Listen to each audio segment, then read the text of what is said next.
Si bien HTML es el lenguaje que permite crear la estructura de un sitio web, dicha estructura no estaría 100% completa sin aplicarle un estilo visual que permita hacer de la misma un entorno visualmente agradable y ameno para el consumidor. Es por esta razón que existe el lenguaje CSS.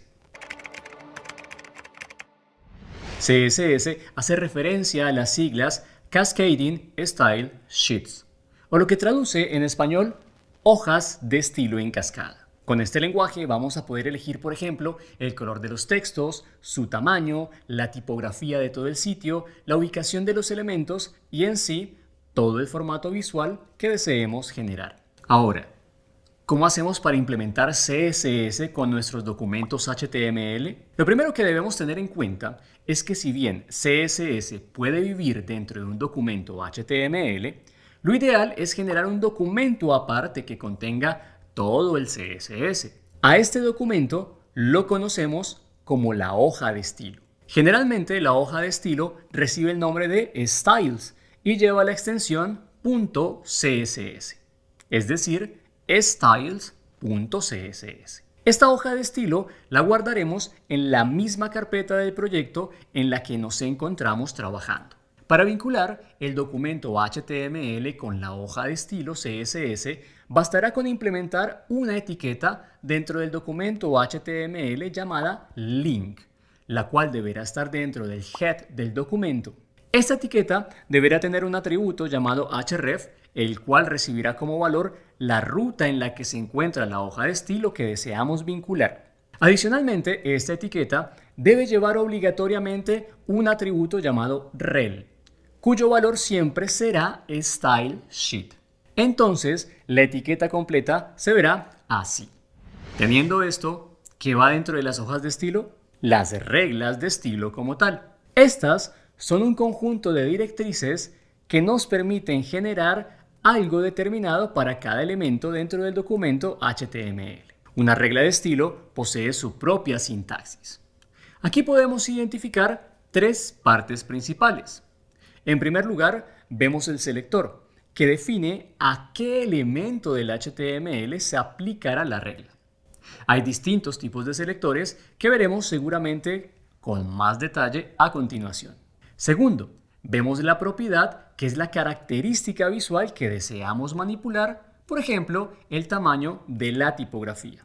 Y por último, pero no menos importante, vemos el valor, que es justamente el valor que queremos manipular, en este caso, en el tamaño tipográfico. Aquí escribiremos, por ejemplo, el valor de 13 píxeles. Cuando juntamos la propiedad y el valor, se forma un conjunto al que lo conocemos como la declaración. Una regla de estilo puede tener la cantidad de declaraciones que deseemos. Ahora sí, veamos los tres tipos de selectores que existen. El selector de etiqueta aplica estilos a cualquier etiqueta de HTML que coincida con este nombre. Por ejemplo, esta regla dará un tamaño tipográfico de 15 píxeles a todos los párrafos presentes en el documento HTML sin distinción. El selector de clase necesita particularmente que le demos un nombre. Dicho nombre deberá comenzar con un punto y tradicionalmente se estila escribir todo en minúscula. Veamos este ejemplo. Como en HTML no hay ningún elemento que se llame texto rojo, para aplicar este selector debemos dar un paso adicional que consistirá en ir al documento HTML, elegir el elemento al que deseamos aplicar esta regla y escribir en él el atributo class, dándole como valor el nombre de la regla que acabamos de crear. Cabe aclarar que si deseamos aplicar esta regla de estilo a varios elementos del documento HTML, bastará con repetir el paso anterior las veces que sea necesario. Este selector es el más utilizado porque nos permite de manera selectiva definir a qué elementos del HTML queremos aplicar la regla de estilo. El último selector es el selector descendente.